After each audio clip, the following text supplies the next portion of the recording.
Winter, spring, summer, fall, seasons change, we still keep it together. Hey Beverly Hills 90210 fans! Are you ready to dive deep, episode by episode, storyline by storyline, character by character, as we break down the making of your favorite zip code with your host, Charles Rosen. Did I say that? Harry This Mullen. heinous thing about the real person, and we're going, what? We're getting rid of this guy. Pete Ferrero. I'm feeling wonderful. Kathleen looks TV crush-worthy. Like so many special guests. And all your questions. Live on the Beverly Hills 90210 show. Oh, yeah. Everybody dance now. And there we are, back live here on the Beverly Hills 90210 show, waiting for our special guest to pop in. Good. This gives us an opportunity to talk about the drama that unfolded over last week, I think. First off, did you have a nice Thanksgiving? Fantastic, yeah. Because my oldest son came in from Cincinnati with his wife, and we were a family, had a nice family one, and Dee, my wife, just killed it with the food. It was just great. It was a food fest. That's amazing. And I did as well. Did you? There is something I do want to get to. You got yourself in a little bit of trouble that last week on our hot takes episode. I feel bad. I mean, yes, the Brandon Andrea. I wasn't hoping you would bring that up again. But look, we've been down that road, and just I don't know. People, you want to believe that was a couple. They can. It's fine. I don't want to bust their balloon. No, I understand, but that's their whole identity. That's fine. They're very upset. Do you have anything apology? Do you want to apologize? What would I be apologizing for? I just was trying to be as honest as I could. Right. And people, sometimes if they don't like your answer, they just keep asking the same question. And it's just. I have a clip. I thought we were pretty obvious what we talked about.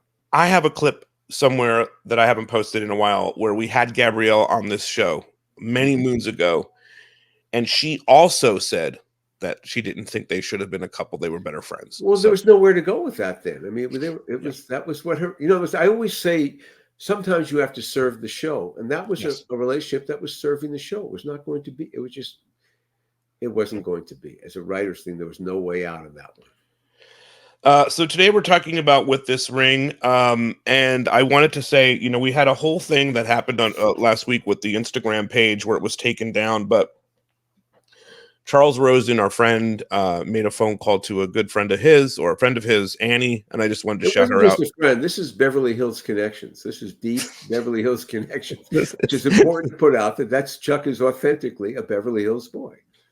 He did some Beverly Hills stuff. Right. He did some Beverly Hills geography. And next thing you know, the page is back, and we're back at Beverly Hills 90210 show. We're going to alter the logo and do some things. I still don't have our special guest, so I'm just going to move forward with an ad and our other guests, and we will start talking about this episode. I have to get something from the store. I'm out of stuff. I need a new Claire shirt. Let's see what you got. Yeah. All right. This is an old new ad. Well. When was the last time you checked out the Beverly Hills 90210 show shop? Because now it's loaded with so much more stuff. Did you ever want to join the gang at CU? Because now you can wear your official CU t-shirt. Or want to get into the fun with America's zip code? Represent with this cool swag. Or maybe you have an invite to the Peach Pit after dark and need the coolest shirt ever. We have loaded the store with so much more. So don't be a squeeb. Head over to Beverly Hills 90210showshop.com for all the latest goods. Hey, everybody. We are being joined by Jason Priestley. We recorded this interview after our live show, so that might be why it feels like it's a little out of order. But here he is, Jason Priestley, talking about With This Ring. All right, so hey, how you doing, man? It's good to have you here. We are looking back on this episode from season 7, With This Ring. You direct it. Uh-huh. Did you get to rewatch it? I did. Yeah, I watched it. Yeah. So first, right off the bat, you play the jeweler as well. Yes, Yes, I do. The old German jeweler, Mr. Frudenberg.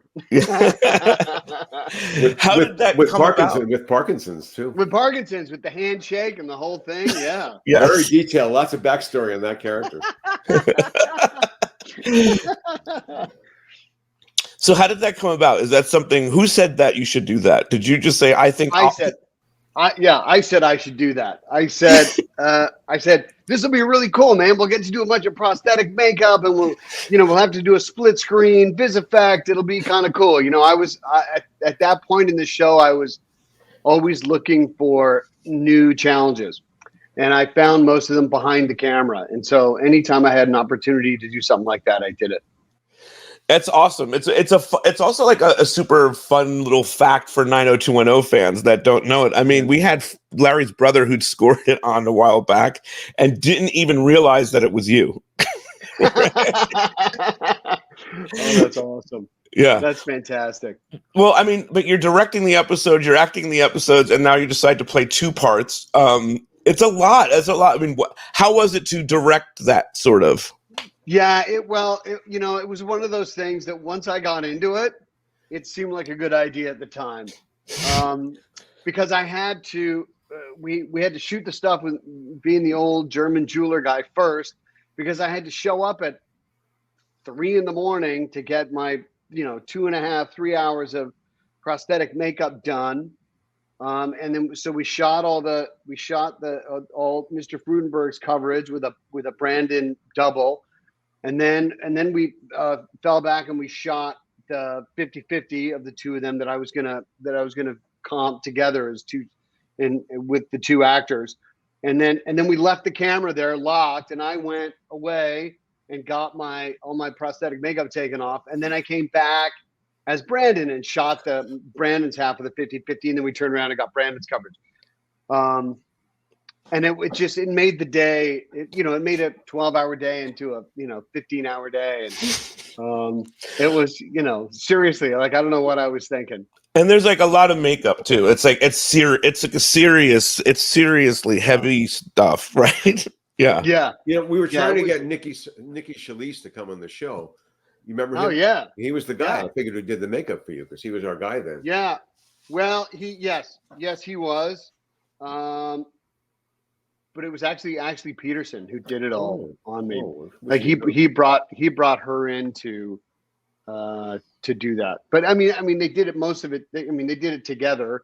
But she did the lion's share of it, I believe. It was a great job. I mean, the whole scene plays really well. The fact you kept the emotional beats together while you were doing this is pretty extraordinary. I mean, looking at the episode again. It's really one of the better ones. Obviously, it's one of the best ones of that season. There's no doubt. I mean, it's just the story, because it's one of those episodes where structurally you actually have a complete story about this ring, where it has a beginning, middle, and end, and then the other serialized stories run through it. They all have their, especially the Tiffany stuff is like dynamite. Yeah, we want to call it. Yeah, looking at that, I had forgotten how good the acting was. That was the best acting that Tiffany ever did, I thought. And with Michelle Phillips were just dynamite. I mean, I was totally surprised by that, having not seen it in a while. Yeah, I agree. It was I thought the stuff with Tiffany and Michelle was fantastic. I know, but there were all kinds of Easter eggs in that episode for you. Like I forgot that Greg Vaughn was in that episode, and like there was all kinds of cool stuff like that. It was great.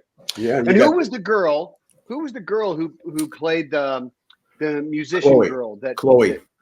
Her name was Chloe. Natalie Caligari or something like that. Yeah. Natalie. Yeah, she was a looker. And then of course we got that really nice moment with her and Donna at the door where she shows up in her bra, which is great. I mean, that was excellent stuff. And also, Jill Novak really kicked it out of the park, I thought too. That was her really strongest stuff, because her character usually is kind of, was so subservient. And all of a sudden now she gets some balls and goes to see the Kelly Taylor. That was really great when you could put people together in a scene like that who have never performed together before. Right. And Jill was a super talented actress. She was really, really good. And I really enjoyed working with her while we had her there. The other thing I found interesting was, was like Brandon and Kelly. It was all the stuff that they just couldn't say to each other which ended up tearing apart the fabric of their relationship, right? Yes. Yeah, that scene outside the jewelry store where he has the ring in his Yeah. pocket, and she thinks he sold it, and he doesn't want to tell her he has it because Right. he wants her to make the move. And it's just a tender hook. So it's one of those really great scenes. And then it's almost like an O. Henry story. That's why I was talking like this, a complete story, because the end is, of course, he gives the bracelet to the old girlfriend, and then his original girlfriend he loves had bought the ring back for herself, and it was very, very satisfying. I also love on the beach the big chair that Kelly's in. Did you pick the big chair? Yeah. Well, it was Tom Fichter, our production designer. I think he built that chair, or rented it from somewhere, because the actual lifeguard chairs we couldn't sit in. So he brought that one. We brought that chair in, and when I was watching it, I was because that voiceover at the top is so long. I thought, I covered it from so many different angles. It gave it a dynamicism that would have been lacking if I didn't have, the cameras that I did.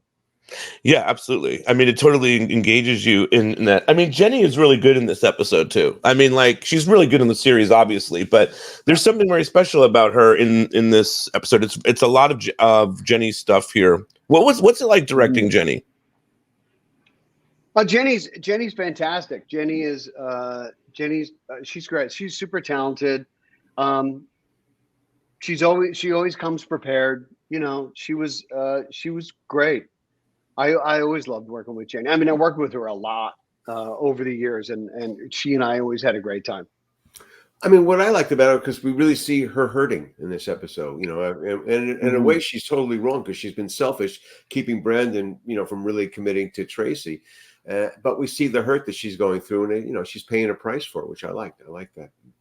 Yeah. And what else? The Valerie stuff. The Valerie and whatever Kane McCoy's character name.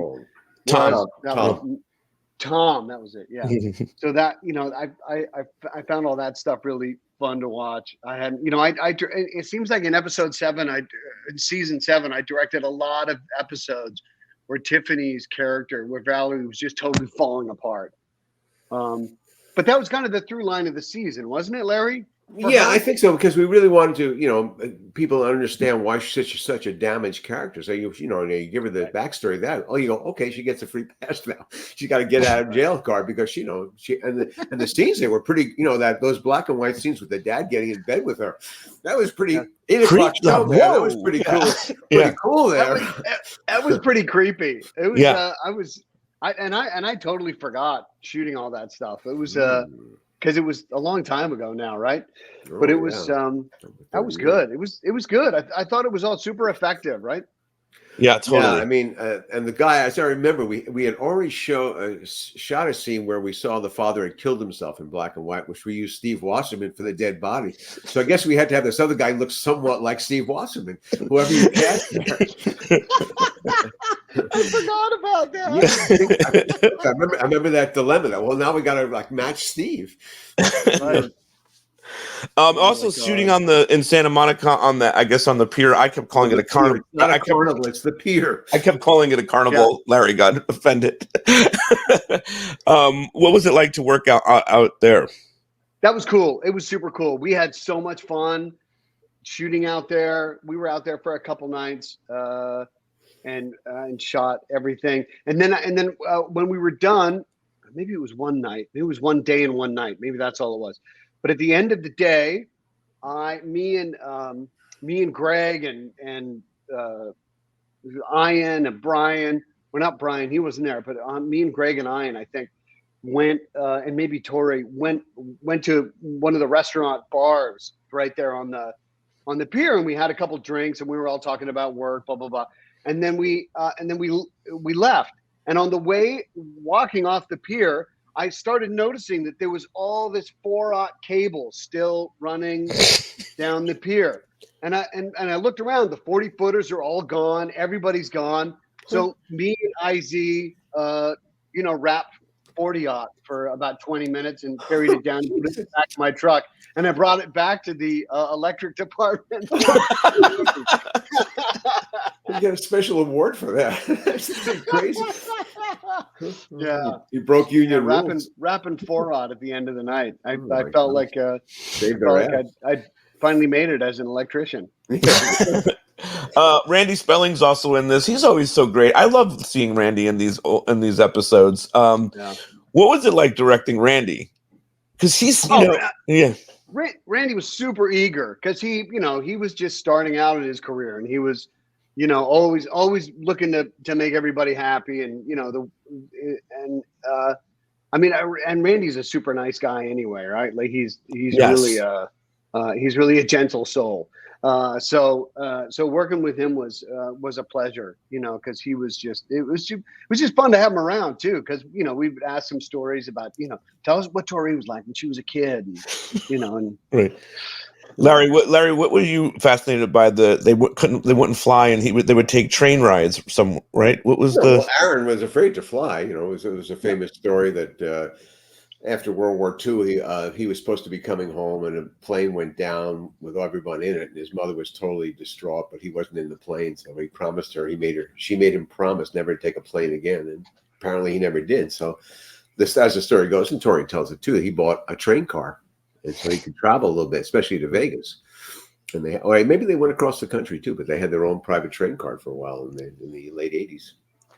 Would have been fun to be a part of that train ride. Oh man, it was really a great episode, though. Beautiful work as always. What did you think in total? Does the episode still hold up? I think it does. I think so. I think so. It's always strange for me watching the episodes because I have so much baggage with every episode, because as I'm watching it, I'm remembering all the things that were really happening at the time. So it's hard for me to judge it, but the story, the story, certainly the Valerie story is very universal. The Kelly Brandon, story was very universal. And the Kelly Brandon Jill love triangle, very universal. Like, I think, we touched on a lot of themes in the episode that because they are so universal that the episode still holds up because people still have all those same issues today. Totally. You're in a new project. Why don't you tell us about what it is, where it's at, where can people find it, what's going on with it? Boria, The Journey of a Legend. It's a Swedish miniseries that I was lucky to be a part of.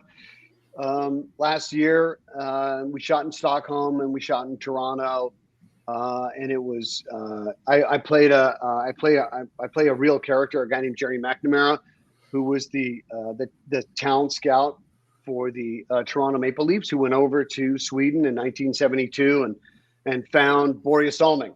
And Ingra Hammerstrom, who both came to play for the Toronto Maple Leafs. And Boria went on to have an incredible career, played for the Leafs for 16 seasons, and one of the toughest European players to ever come into the game, and really did a lot to change North American perspectives on European players and how they could be, because he was tough as nails and didn't back down from a confrontation ever. And the league back then was a very different league than it is now. Going into Philadelphia back in the mid '70s was like going into the Thunderdome. Like, it was insanity. Yeah. So anyway, I got to be in that miniseries. Walter Sarsgaard, one of Stellan Sarsgaard's kids, that kid actually plays Boria, and he's fantastic. And the series you can watch it in Sweden, obviously, in Canada right now on Viaplay. It's a streaming service for Scandinavian content. And I think we're going to figure out a way to release it here in America in the coming months.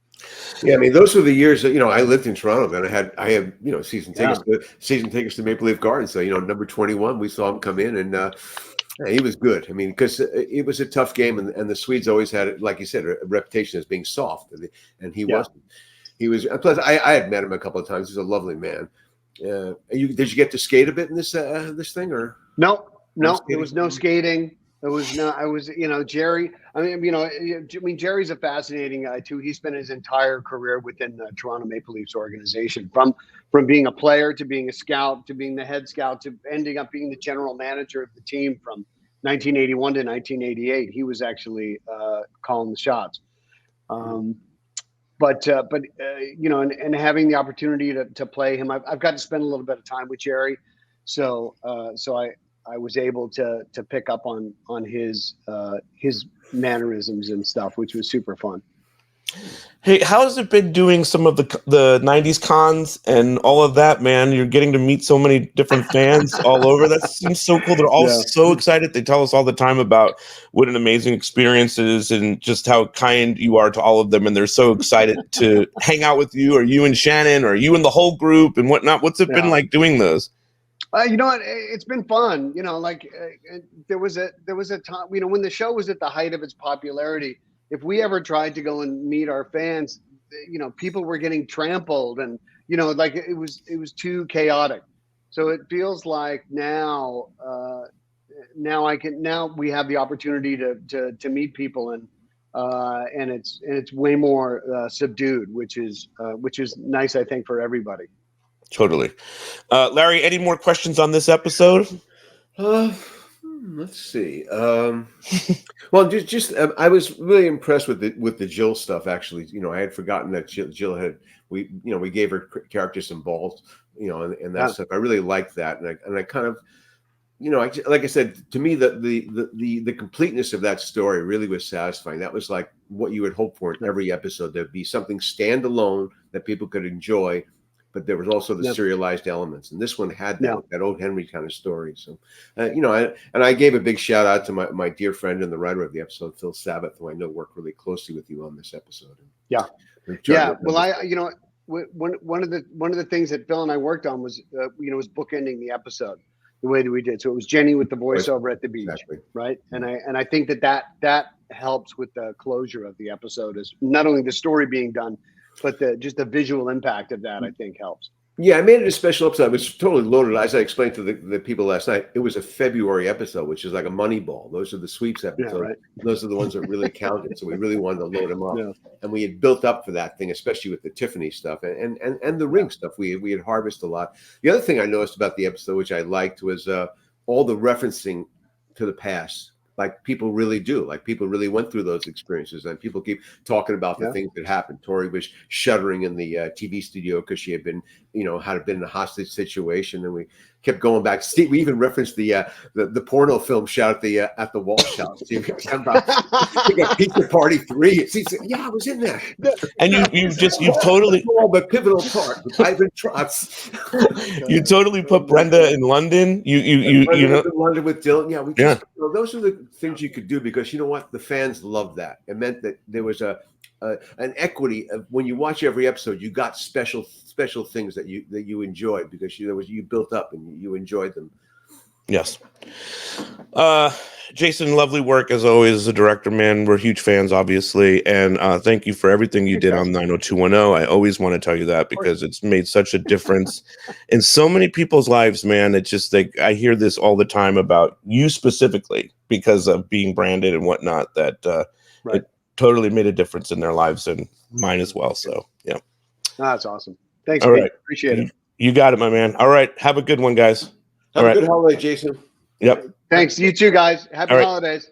Because tonight's show is really about With This Ring. It was a season 7 episode. It was a sweeps February episode. And those are like the Moneyball episodes. There's a lot more over writing on them. And if anyone wants to understand, I checked the ratings of this episode, and it was 13.5 was the number. That represents like 15 million people. Like that would be like so insanely successful today. Do you think TV has people that watch? Like, does any shows have an audience of that size? No, probably. Other than the special events, probably not anymore. I'm sure. Like, shows now are successful if they have a 2-point rating, a 3-point rating. Yes. So that just gives you some perspective, and that was on Fox, which didn't even have 100%, penetration in the U.S. Not every market was there. So that was pretty cool to look at those numbers. I was really curious, considering it was season 7. Supposedly our ratings were weak, and they were really punching strong that year, except for, of course, the Wednesday night before Thanksgiving, which always sucked. And that's personal piss off of mine because, of course, the Rolling Stones episode was aired that night too on a Wednesday. Anyway, that's it. The episode was written by Phil Savith, who passed away in, I want to say, November of 2003. He was my dear friend and partner for many years before this. We had a theater together. Yeah, I miss him every day. And he was a gifted writer who lived like a hippie in Vancouver, and I kind of poached him out of his comfort zone in Vancouver and brought him down for part of season 6 and season 7. We couldn't have done it without him. And he wrote this episode. And man, there's a lot going on, but it's almost structurally perfect because there's a complete story. This ring story is a complete story. And then within it, there's all the serialized elements, which are great, including, the Valerie Michelle Phillips playing her mother, Abby Malone. It's a really high act. There's also some throwback references in this episode too. There's a bunch of different things. Dylan and Brenda in London. Yes. Also some update there, which I thought that was interesting. But yeah, we referenced all kinds of stuff. And we did this intentionally because we knew our fans appreciated it. That made the characters even realer to them. They went through those experiences they're talking about and referencing. And yes, wherever we could, we always wanted, because we were inside the characters then. It was real. I want to ask you about this storyline with Valerie having been sexually abused by her father. This is 1997. This is cutting edge. This isn't being talked about like this on television.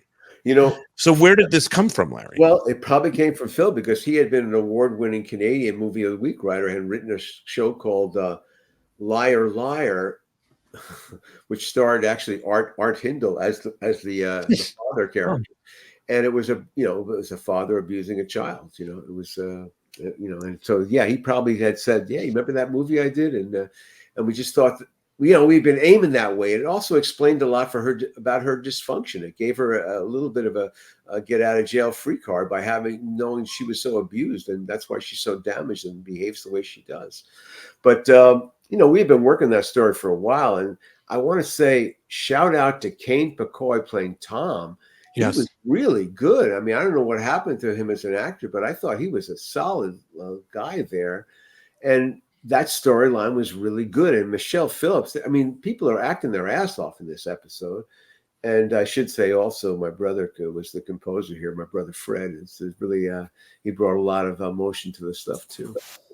Bryan, right off the bat, what are some of the things that you picked up from this episode in terms of hot takes? Any hot takes right out the gate? Hot takes? No. Like Larry said, I was really impressed with this episode. Actually, I rewatched it recently.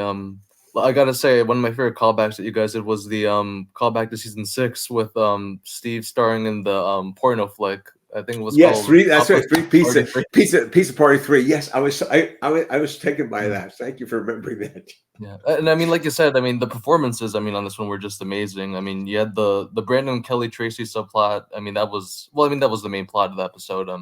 The 3 of them did a fantastic job. Specifically, Tracy. I mean, you really had to feel for the girl being in that situation. Being so in love with somebody, but he's just in love with somebody else. And I got to give major props to Tiffany too. I think she did a fantastic job with the material. And I mean, she really reminds me of Shannon a bit, and that it seems like she was always game for whatever you guys gave her in terms of writing. I thought she just excelled in this thing, and it made me sad that she won't claim her legacy for 90210. And I think we have to press her on it. I think we have to put her feet to the fire in the kindest way, because I don't know why she won't come on the show. Avoid talking about the show and taking a victory lap, because she's phenomenal in this. What, the Saved by the Bell? Well, how challenging was that? She was goofing with a soundtrack. Come on. And she's up against Michelle Phillips here. And there was some dynamite stuff. Jason pulled some great performances out of those kids there.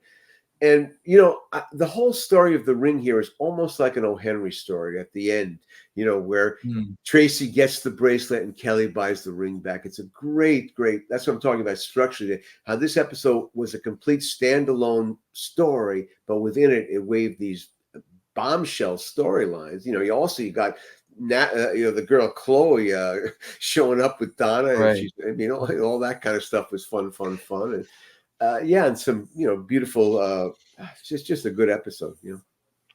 Drew, any thoughts on this, on anything that you had to set up? Oh, Drew is muted. Here he comes. Sorry. In going back through the episode, the thing that stood out to me the most was the amount of swing sets, all the little sets. So like college dorm room, hallway, apartments, the TV studio, the offices, all those things were all little sets that we built. The only location, besides the stuff at the beach, like the giant chair and the stuff at the pier in Santa Monica, the only thing I can pick out as a location besides our normal things is the jewelry shop, because that was in Westwood. Yeah, that's right. That was practical. Thinking, how is this place going to work? And we made it work. Hey, I wanted to ask you something. So, did you build the chair, or was the chair something that Jason said, "Hey, let's shoot it on the chair"? The chair was already there. I thought so. Yeah, I remember him. I remember him calling, and him and Phil said, "Yeah, we're going to do this thing." I went, "Yeah, that sounds good." Yeah, there were some really great shots in this episode, especially that one on the chair. The flashback scenes with Valerie, I really liked. Really good, amazing work there. Oh my God, they were gripping. It's an 8:00 show. Well, let's talk about this, because Kelly, you have to really love Kelly for this episode. This is a very heavy Kelly episode. She annoys me a bit in this episode. I feel she's very possessive of someone that she doesn't really possess. That she is on and in and out about what she wants to happen. She's not really sure. She's stepping, knowing that he's going out with Tracy. She doesn't seem to care, and then she buys back the ring at the end of the episode, which I think is very bizarre. Beverly Hills. These are entitled kids. Okay, again, it's about them. Yeah. Again, she's a flawed character. That's just so great about her. But yes, all those things are true, and she won't let it go. And she does reference back, "I chose me." She says, "Oh yeah, yes. I had the chance here. We set the whole thing up." Yeah, no, it reveals to her. We want her to hurt a bit. We wanted her to hurt a bit, which was good. At least you saw her have some pain. Yes, she buys the ring the ring to soothe the pain. Honestly, it makes sense for her character, because if you think about where she started at the beginning of the show, she was a character she wanted to be the center and impress everybody, but there was a shyness to her. And this is that sort of the antithesis of that, where she is like, she knows how to get things done, and she's not going to reveal something. She's going to make a move. Totally different person. I think it's a nice sort of build up for where her character moves through the arc of the whole series. Yeah, and also, there's something other interesting I noticed in the Tracy references the royal couple. I think that's the first time we heard that, which of course I always saw them as that. People hate that, but Brian, I'm curious for you from Reddit, the Brandon Kelly people. It's surprisingly a pretty popular couple on the subreddit. If you can imagine that, you Kelly, both Brandon and Kelly get their fair share of hate sometimes, but they're one of the more popular ones. They definitely like to see her more with Brandon than with Dylan. It's very interesting. It's a very interesting dynamic, because I will say they always they love season 4 and 5, but after that it gets a little muddy for them. They're not a big fan of season 7 or 8. Brandon and Kelly. This is season 8 you have the whole Emma thing and the not really wedding, so that's understandable. You missed that, Larry. I don't know what that is. Yeah, they almost got married. Then at the day of the wedding, they flew Jim and Cindy in. Jim and Cindy were both on the show. Payday. And they didn't get married, Larry. at the end of it, and they had I feel like they all ate in the kitchen at the end of it. I don't know. I don't know what to say. Anyway, so going back to the Valerie thing, talk to me about getting Michelle Phillips as Valerie's mom. We had. Did we talk about that with Diane Young in our season 7 stuff? I'm sure we did, but remind listeners. I think we were looking for someone terrific because it was going to be a couple of episodes at that time. I think, or maybe was this the only time we see her before your later on stuff? I think we've seen her once before. Before, maybe. Yeah, I think so. I think you're right. No, look, I mean, Diane, we had to know who that was. When we heard that she was available and interested, then we said yes, because we're giant fans of hers, and so that was just a big coup. But I thought acting wise, in this stuff, you felt the pain and you believed the fact that she did not know. And then in the end, it's again good writing. She sells the house because she can't live there. In a way that kind of takes the curse off their relationship a little bit, and. Yeah, it's just that's a pretty mature episode to have all these things happen in one episode is fucking phenomenal. And you talked about Kane Picoy, and he's been on this podcast before. You said you thought his stuff was so good. He's so solid. I mean, he was so well cast in a way. I wish he had a bigger career because he deserved one.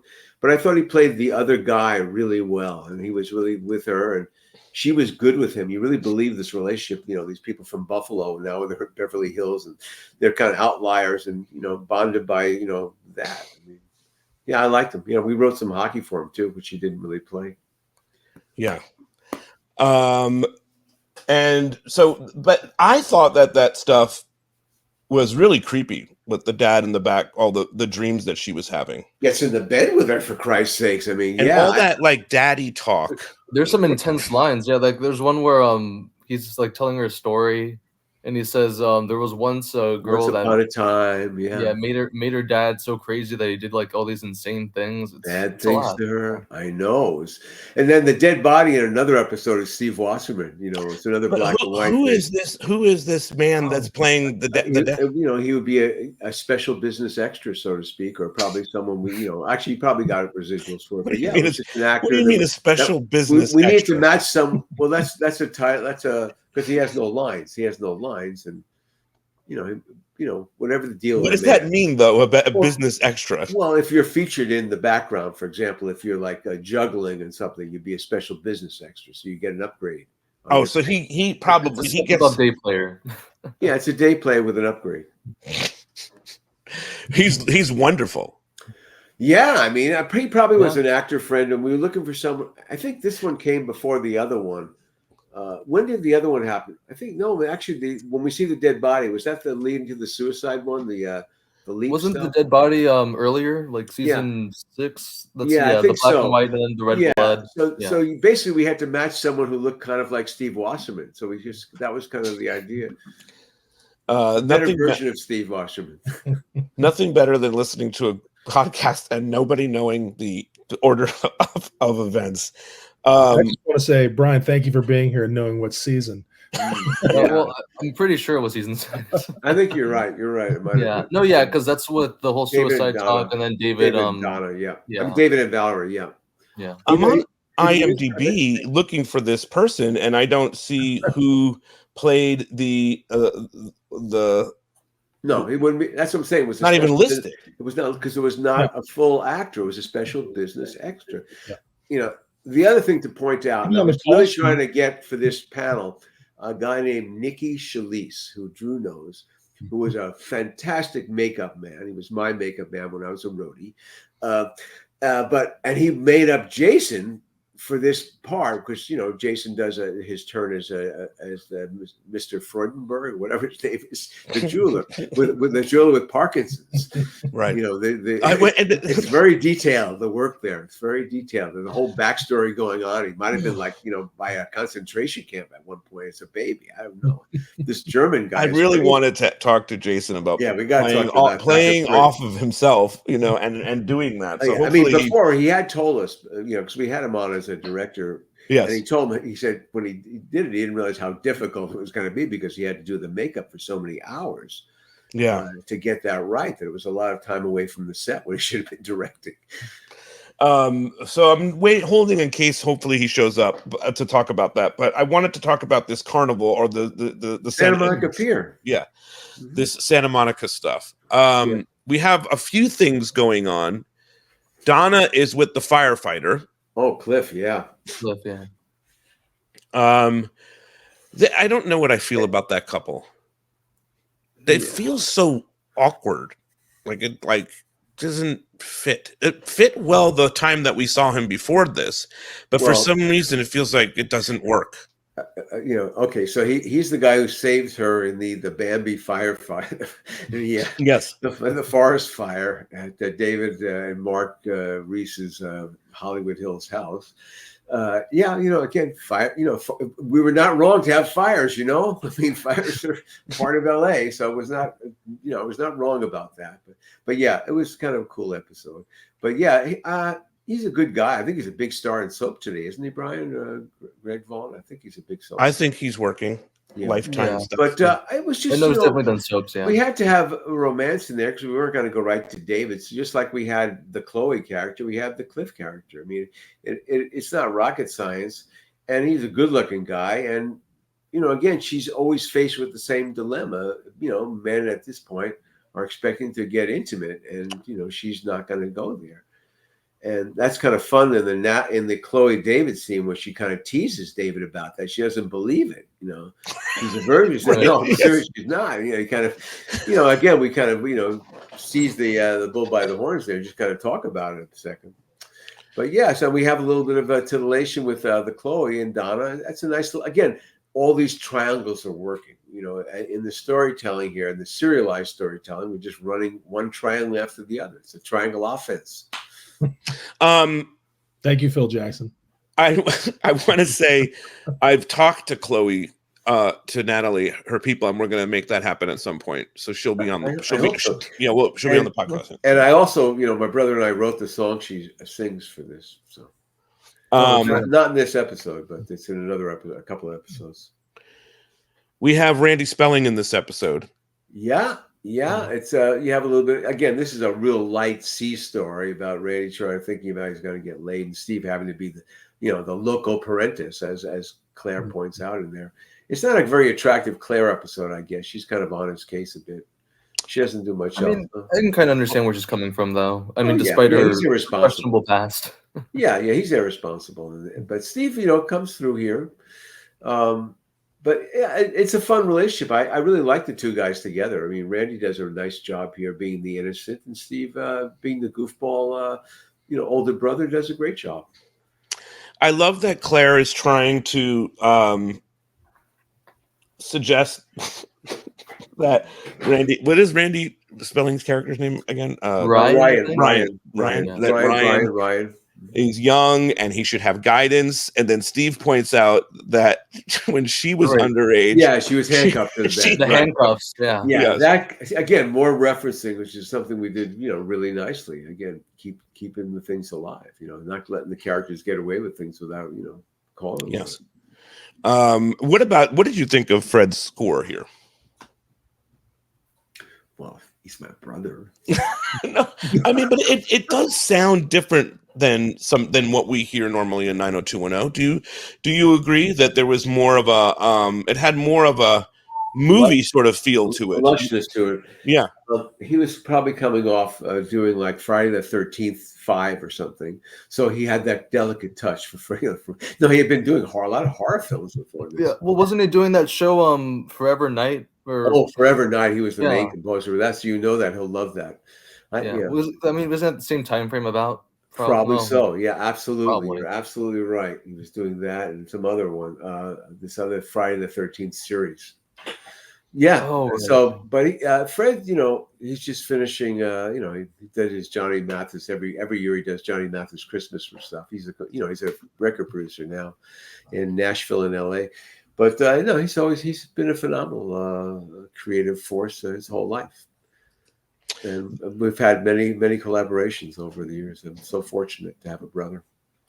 I couldn't understand what was going on with David and Donna. What I was trying to remember why there was a conflict and what had happened between them. Does anyone remember that? I'm hoping Brian does. I Because was confused too. I think they were having issues, and then Cliff came back, which I guess Donna was having this kind of what do I do since Cliff has returned. And it really, I was confused too because Claire says the whole, well, it's a double standard that David's with Chloe, but I mean, David has said he's not attracted to Chloe, whereas Donna's with her ex-boyfriend at a carnival. Yeah. I don't know. I was really confused by that element of it. Okay, there's not a carnival. It's a pier with carnival rides. Oh, I'm sorry. Just It feels like a carnival. Wait, I want you to take you all there. I mean, Drew has been there many times. It's a really a great piece of LA. It's something. Why did Brian refer to it as a carnival as well? No. I did say carnival. Brian did, yes. Yeah, because he's a Northern California guy. He hasn't appreciated the seediness of the Santa Monica Pier. I mean, I think I knew that too, but like, I just, it feels so carnival. Oh, by the way, Chuck had asked me to do clear something up from the last time we spoke. Okay. Where I said something where Encinitas, I said the city of Encinitas was in Orange County. Right. It's not. It's in San Diego County. Chuck said that was such the wrong thing to say. He was very upset. He wanted to do a whole other show apologizing. That sounds like a Chuck thing to say. He did call me about that as well and tried to connect us on a 3-way call. I missed a lot over the last week. Reprimand both of us about it. So Chuck's recovering from COVID. Unfortunately, he finally had a rough bout. I will say Chuck came through with this whole Instagram debacle. Like it at a level that I didn't even believe would ever happen. So leave it to Chuck struggling with COVID and being able to get the Instagram page up. One touch of sad news that we should talk about. Good positive news in the fact that Shannon has a podcast that's coming out. But she revealed in an interview, Drew, I don't know if you saw this, in People, that the cancer has spread to her bones, which is scary and sad. And I don't know, like I think of Brenda Walsh or anything that Shannon has played, and she's so vibrant and full of life and so dramatic and so not dramatic when she needs to be. Like I just see that person on screen, and it's such a sad thing. Larry, did you see this earlier today? Yes, earlier this morning I saw it, and I thought maybe it wasn't, updated news. It came from People magazine, but maybe it was. I believe it's updated news. Yeah, it's a bad turn. Yeah, but we wish. I mean, God bless her. But I know she's been really busy doing a lot of autograph shows. To her, to the fans are just gone crazy to see her. So she's so generous with her time, and she's out there. She's taken that. She should. She's people they love her. They love her for this. They love her for Charmed.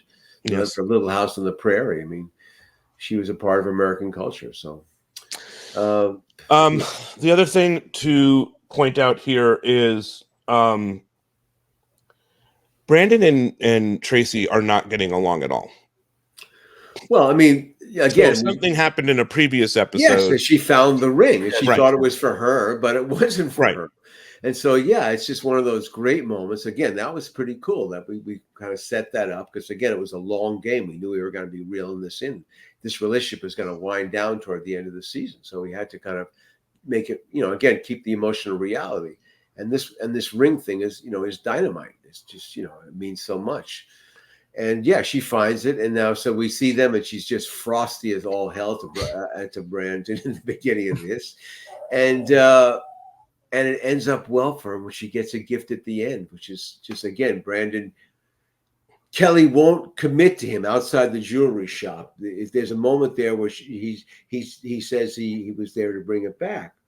And she doesn't jump at it. I mean, and there's right there for her, and she doesn't do it. But I think he doesn't make it clear that he still has it. There's a lot to break down here because, first of all, at the television station, Tracy and Brandon are not there. There is just no communication. He's saying the same things over and over. You know what I mean? To try to get out of this, and then there's an awkward sauce scene where Kelly and watches Tracy and Brandon get into an argument. Yeah. All this with the backdrop of the 100th broadcast going on as well. Which is kind of fun. Again, we try to have these little events. We get Nicholas Pryor a day of work. God bless Nicholas. He's in North Carolina. He's in Wilmington now, Drew, if you're ever there, with his wife, who we also love, Christine Belford, who played Samantha Standers. Yeah. This was a stacked episode. You guys had a lot of guest stars. You got Nicholas, Randy, Michelle Phillips. Michelle, yeah, it was a stacked. Kane. And Kane McCoy and Natalie. Again, it was a sweeps episode, so you're really trying to give the network as many things that they can promote that are going to draw people in, and they did. They did a good job. I mean, I can only imagine what the promos for this were like with Valerie. They must have really wanted to, they made it really titillate. Oh, it had to be. It had to be. That had to be the ad. Yeah, though, again, the ring thing is the thing that really resonates from this. That story to me, is perfect. And then so go ahead. It's the lovely CUTV logo in the TV set. I mean, come on. Oh, that's what draws the people in. That's what got us from 11 to 13. I mean, come on. Does it help that you have TV equipment and you're able to make a TV set because you do have some of those things as props, or do you not use any of those things? Oh no, all that's rented. Yeah, because everything that's with the crew is being used. It costs too much. Yeah. I mean, you'd spend 12, 15 times as much to use that equipment, the real equipment, than using the dummy stuff. Because so you rent out dummy TVs, all that other stuff. Yeah. Yeah. I mean, the TVs are like you buy specially synced TVs, so they're made and color timed to be shot, and use a Barton box on the camera to get the roll right, because you get that refresh on the video screen where you get the bars. Yes. That eliminates the bars by getting the two in sync together. You can always tell when somebody does a real cheap show because you see the bars and they just don't say anything about it. They just kind of glance over it, move real quick. They didn't want to do all that. Yeah. I mean, there's someone on set who does just that, video playback. Yep. That's someone's job. Yeah. And so then at some point, Kelly we referenced the Donna hostage situation too, where Donna Yes, I also like that Claire. Said something about Donna. I love your hair this way, and I was wondering if I love your hair color this way. Is that something you would have written? I feel like they just improv that. Maybe. I feel it was very natural conversation. Maybe they asked Phil because he would have been, the point man on this. Yeah, I feel like that was added in. You can throw it in. If we don't like it, we could always take it out. So yeah, why not? Anyway, Tracy does go to confront Kelly. Yeah, that's cool to be able to do that, to kind of put two people like that together who never have a scene together. Okay, so now. Well, she can't. Jill can't look her in the eye, so that. I'm just kidding. Yeah, sorry, that's an old joke. That's an old Jessica Alba joke. Sorry. Oh, I don't get it, but. Oh, remember that Jessica Alba said that she couldn't look. Right. Sorry. I'm sorry that you missed that. So. I didn't get I forgot the Jessica Alba story. Yeah. Yeah, no, but that was again, if you can write, as a writer, you want to be able to do stuff like that, to put people like that together. Rather than have them talk behind the back of how they're pissed off, let them go right to it and confront it. And that creates a pretty good scene, and really an awkward moment for Kelly, obviously, to have her show up there. Yes. And everyone's in a pink bathrobe, I noticed. I wanted to bust Molly for this stuff. Because I noticed Michelle Phillips was in like a pink thing, and everyone's got this. So before Barbie, we were doing pink. What did you think of that, Brian, of the scene with Kelly and Jill and Tracy? I thought it was fantastic. For most of the show up until that point, you saw Tracy be kind of meek, in her relationship with Brandon, and you have this whole situation going on, and she's finally starting to, really, it tickles me, seeing her be so frosty, like Larry was saying. She even gets a little nasty with Brandon at the studio, and then when she actually confronts Kelly, I think it's a fantastic scene. She tells her something along the lines of, "It's not fair. I love him. You love him. You were supposed to let him go, but you haven't." Yeah, it's for it's might as well get right to it, because it really helps her character, because she has been kind of a doormatty kind of relationship where he's everything, and she kind of fights for him, which is great. In the end, she loses, but she fights. And I guess it goes back to, this character we were creating for her, which was kind of a Central California, lives on a farm, kind of a little bit, different than the Beverly Hills kids. So I was happy, I mean, Jill's been a friend of the show. It was too bad we don't have her here, but we're not really focusing on it. But yeah, she brought a lot to the show. And again, she served the show as much as we wanted her to go on. But there was no, I wasn't there, but I wouldn't have thought of brought her back. I think they Whereas did. I would have brought did back bring Susan. her back. They did, yeah. They did. They brought her back for a hot second yeah. She had a new boyfriend. She was in Hawaii. It was very brief. It was a very brief return. Well, John Eisendrath created that character, so he got paid for it. That's how we sometimes look at things. That's sometimes how we look at things. That's why Tracy came back in season 8. There you go. I want to talk about the jewelry store. And I wanted to talk about it with Jason, so we're hoping that he still pops in here. It's not looking good, I would say, at this point. This idea, and we talked about this in the Thanksgiving show, this idea that Jason would play 2 parts. Larry, who would say this idea? Would it be your idea? Would it be Phil's idea? No. Would it be Jason, the director's idea? There's no way I can't remember clearly, but there's just no way I would have said to Jason, who's directing, would be irresponsible. Hey, well, also, why don't you play the other character while you're directing? Right. I wouldn't have said that. So Jason probably, to have a good time, to keep himself, invested in stuff. Because again, this is like episode 200. 200 probably, and you got to keep everyone excited and challenging. He probably said, yeah, let me kind of do this and play the jeweler. Maybe we talked about the jeweler in the concept meeting with Phil and him and I, or maybe just Phil and him, and it was going to be a German guy, and he said, I can play this. So maybe Phil encouraged him. Unfortunately, Phil's not here. Know what he had to do, Larry. What's he that? had to go into Paul Wagner's office and go, look, I got this idea. And Paul had to look at him and say, are you insane? No way. Get out of here. The only thing is that normally would happen, but Paul was so absent that year. Yeah. That was the year he really was sick. So I wish he was there, because I would have still been working in the season 8 and 9. I needed him desperately to handle the actors. And that's what he did so well. But probably Phil and him just thought it would be cool. And I ran it by me, and I said, yeah, why not? Anything to keep Jason, happy and well. And he did a great job. It's so detailed, the work. And I'm watching it now, this Parkinson's hand. And then he improvises one line at the end, which I know is I love that. Yeah. What a strange young man. What a strange young man. Like a little reference to himself and the thing, which was sweet. I mean, it's, but I mean, the dramatic directing he did look, it's hard to, he always has to direct himself in these things, but to also have to spend the time in the makeup trail. That's where he realized that he didn't think that through. When he's playing against himself, there's obviously a stand-in to stand there and has to kind of look from behind like Jason and whatnot, right? Yeah, very standard, very standard. How helpful do you think it is for that person to be an actor, or for that person to be in it, or does that matter, do you think, to Jason?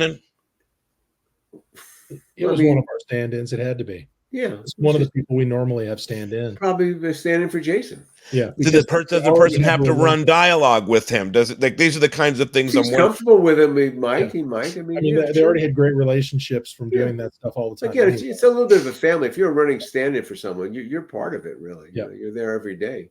Right. And everyone, trusts you, likes you, and, wants you to succeed. This idea that he's gonna, but it's not intellectual property. You shouldn't get a residual. I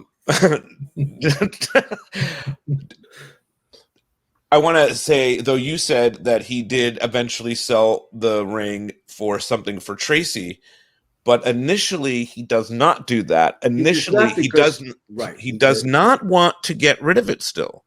Right. And he walks out with there, and they have that great moment out where Kelly and Brandon are outside the jewelry store, shot really in Westwood. And he must. Is it a real jewelry store? She thinks she came too late. Okay.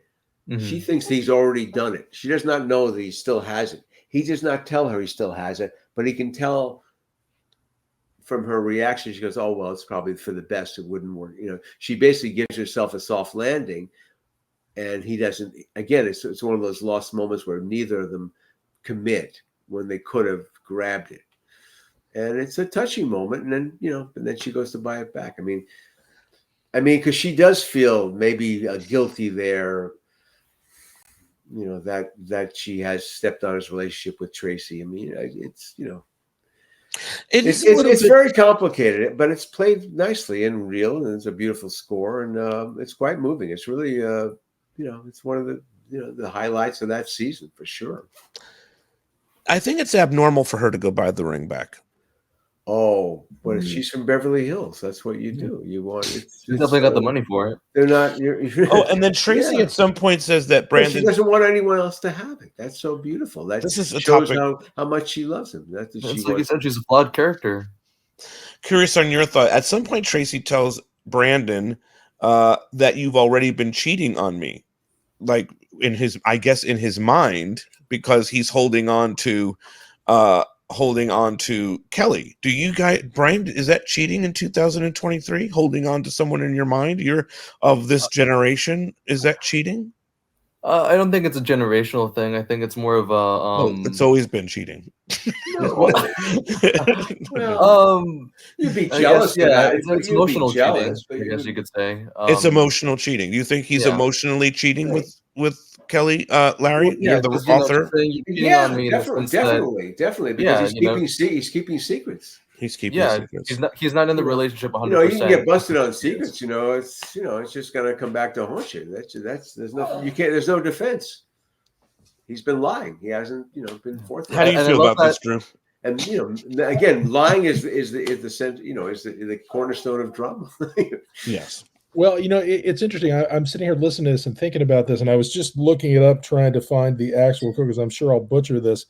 But I was talking about the arc of Donna from the sort of innocent ingenue to where she is now. And I think you'll like this, Larry, that it almost kind of, especially with the whole bit outside of the jewelry store where it's the moment that doesn't happen, it kind of makes me think of Tangled Up in Blue, where it's the story of the unrequited lovers across generations and different people, where they come together very briefly and something separates them, and there's a reason that they can't stay together. And it's like, we're talking a little bit about the whole idea whether Brandon and Kelly and everybody wanted them to get together. It's like, if they got together, you'd lose that entire arc. Right. That would have ruined everything. It's so much better that doesn't happen, because you want it to happen. And then there's those moments like that where it could happen and it can't, and it's like, and it makes you feel it very deeply. So it makes the story better. Yes.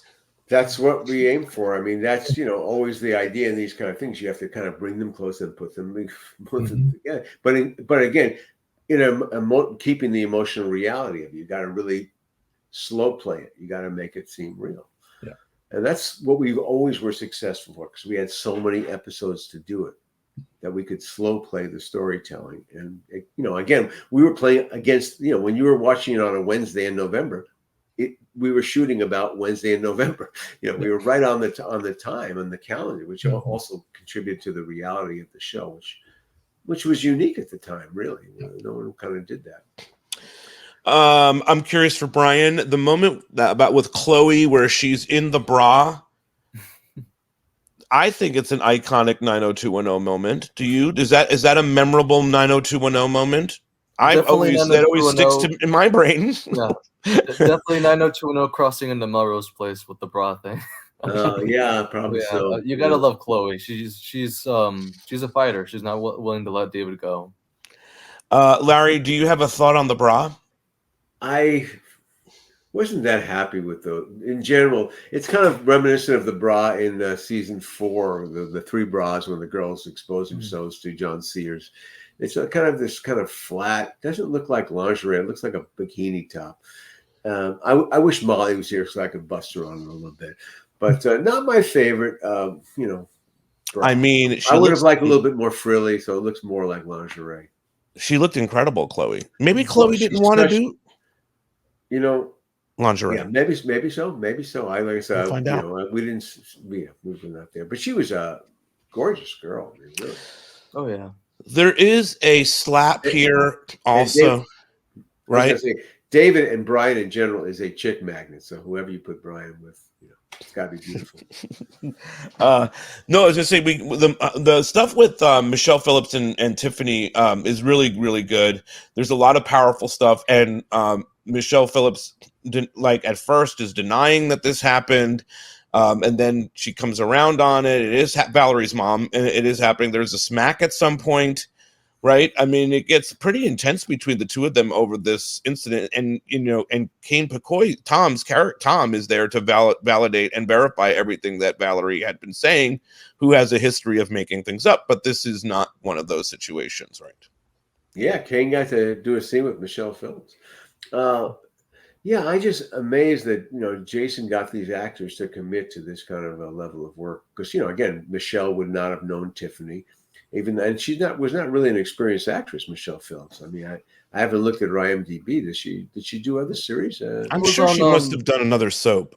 She had a stint on Hotel, which was another Aaron Spelling production, playing a villain character on there. So she must have been in the Aaron Spelling universe. Yeah, a little bit. That's probably how Diane was able to get her.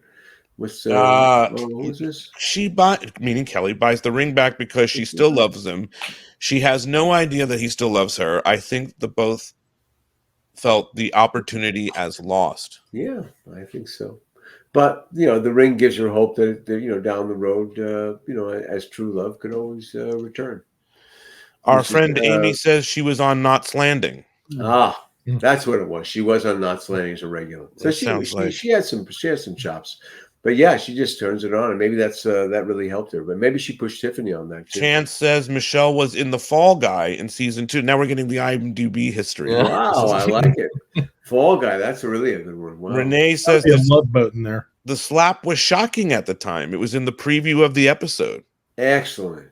Yeah. I think Drew's right. I think she also was in Love Boat, wasn't she? Of course. A few episodes, yeah. Brian, you would have been in The Love Boat if it was still around. That was one of the classics, yeah. Let's see. Claire naked in front of Brandon was iconic too, considering she was rejected. So I don't, I still would love to call Brandon out on that. You mean why he turned her down? You mean why he turned her down? Outrageous decision choice. That was a wise moment. It was a chancellor's daughter. Which is funny going back to her being.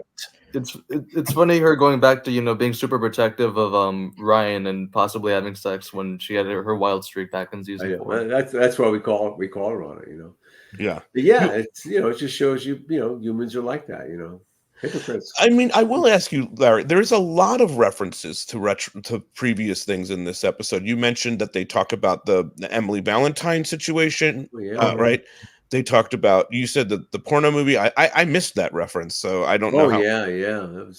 I don't know how I missed that, but and then also Brenda and Dylan in London and all that stuff. So like, well that's really again, we had the opportunity there to kind of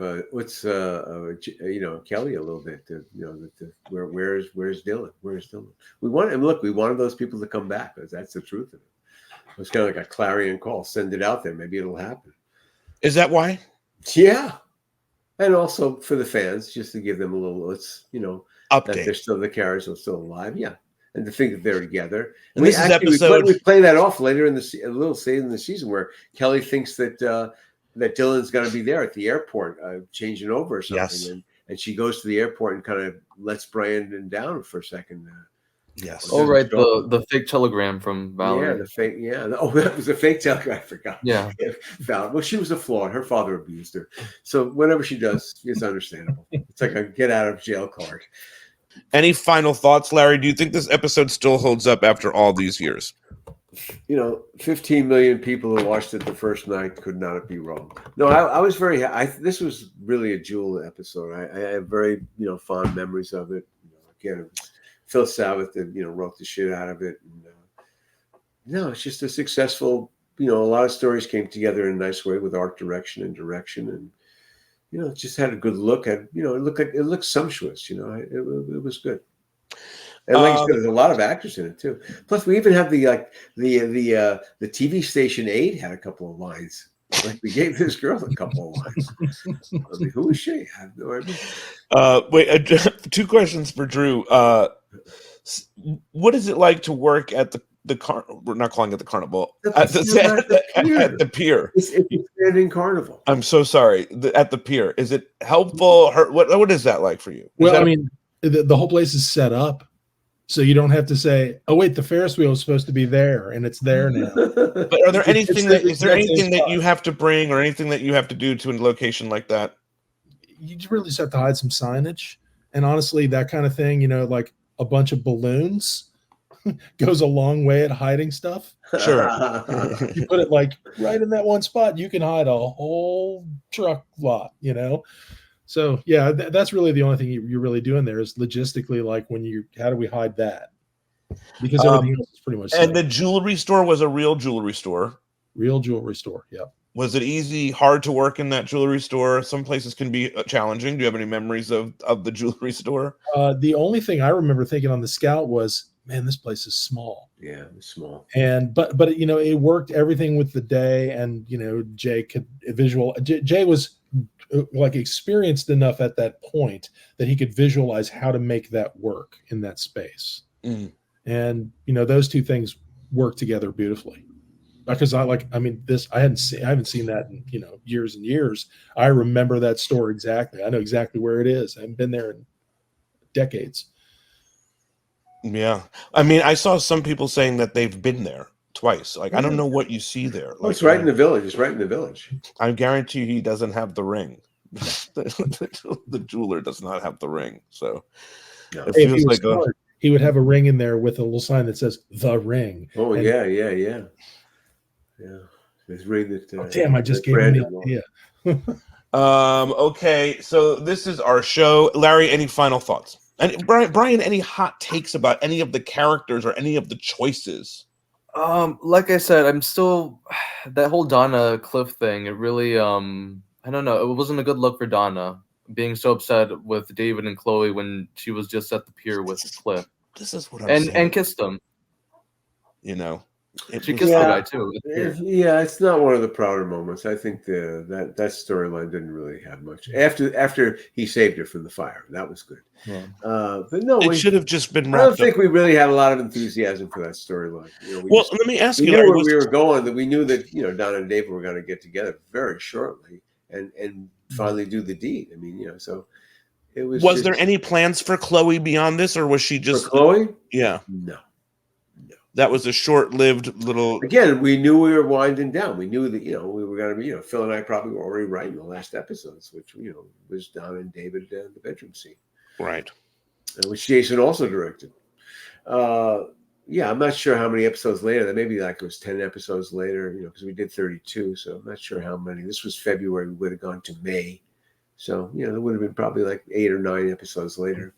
They're gonna be back. So you don't want to make them too hot because it's gonna have to break it up. So I forget how we break up Cliff and Donna. I can't. How do we break them up or kind of stop their relationship? Does Donna just say we can't keep doing this, or I can't remember. There's a scene I'm pretty sure with Felice. They're at some kind of event at the marina. On the boat. I'm drawing a blank. Yeah. Yeah, I can picture a little bit of that where David comes back. Right, they think they actually are pushing. They're actually pushing Cliff. They like Cliff. Yeah, we shot at the marina. That was always sweet. I watched the Christmas episode recently from season 6 where Felice tries to buy off Ray. Fantastic. One of the things fantastic moment.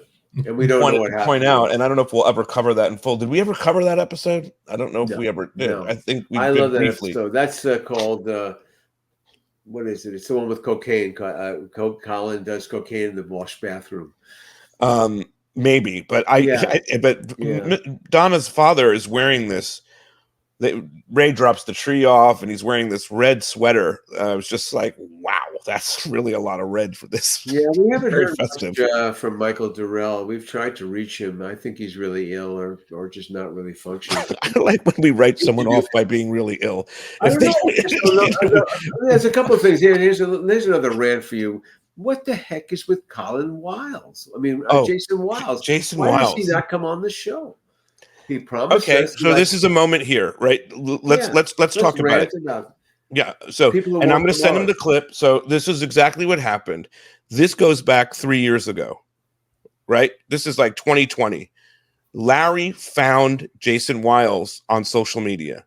He reached out to Jason Wiles, and Jason Wiles said, "Absolutely, guys, let's do it." We were so excited. We're sending dates. We're sending information. Jason Wiles does a total disappearing act. We don't hear from him. We checked more dates. He gave us his phone number. We text with him about nonsense. You know what I mean? Like I think he did the other podcast. He did OMG. No, he has not done that. They're not there yet, Larry, but he will. Don't worry. He will. Yeah.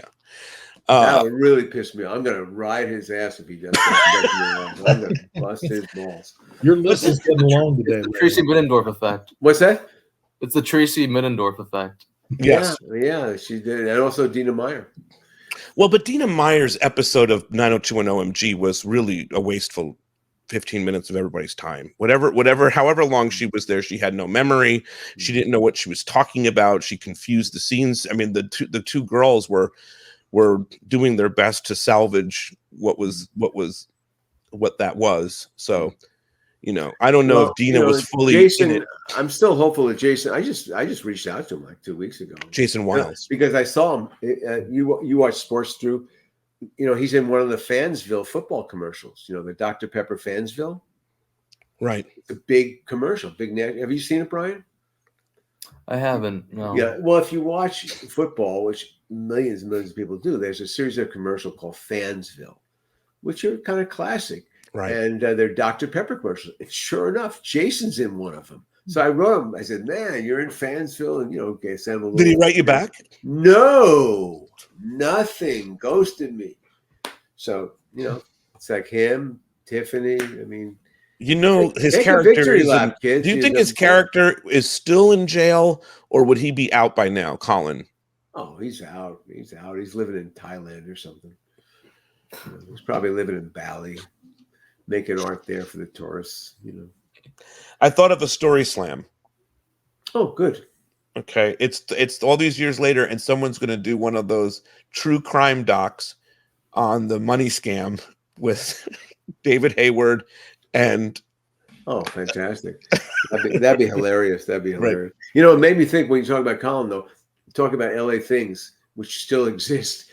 We had the chase, like one of those live chases on TV, with Colin, like, it's like, I love that. Right. Every night of the news here, that's all they cover are these live chases with their helicopter. It's breaking news. There's a live chase. But Larry, if no other city has this in the world. If you're home and you are watching the news, do you watch the chase play out? No, I can't. Oh, I'm hooked. It's your fault. I want to see the weather because I'm going to. Larry, I stop whatever I'm doing. I get a box of popcorn. Like Pat Harvey having to talk about the chase. Only in LA. I've got a friend who's another anchor. And I said to him, he's an anchor in Tucson. I said, "What do you do? Like, do you have chase?" He said, "We use your chases." I left the stage in Van Nuys, and I was living in Playa del Rey, and I was going back home, and I got on the 405, and the traffic was really light coming from the city. And by the time I got to Mulholland, there was nobody. And I was like, what the hell's going on? I thought there's a car accident. There's something going on. And as I'm going over, to Brentwood, there's people on the bridges, and I see stuff hanging down the other side. I don't know anything. It was OJ. OJ. Bronco. I'm driving home. OJ's coming the other way. That's right. I go to my house, and I walk in, and my roommates are just sitting there staring at the TV. I'm like, what are you guys doing? They're like, we're watching OJ, man. Can you believe this? And I'm like, what are you talking about? And I look out my window. And helicopters. That's why that was the Sunset Boulevard over ramp when they have the yeah, absolutely. Don't you wish he would do some crazy shit again and go for a ride again? Such a that was, such an entertaining couple of hours of television. one of the things we always try to do is real LA things like that, like the car Yeah. chase, which no other city has. It's Anyway, my that's favorite. good. Yeah. All right, guys, this is our show. We will have Jason back. Sorry again. We did wonderful without him. I thought we nailed it. I would love to know. Here's a question I would have asked: playing the part of the jeweler, right? Okay, I would have asked him about directing Jenny in all these scenes, and I would have asked him about directing, acting, and being two characters. That sounds like a heavy task. I was going to ask him about working with Drew. Did he have to ask Drew to move some shit? You know. Well, I think it's interesting that he chose that big chair. As I remember, Why did he pick the big he found chair? that big chair, and he had a vision of how that would be, kind of a little bit surreal. That was question number 4.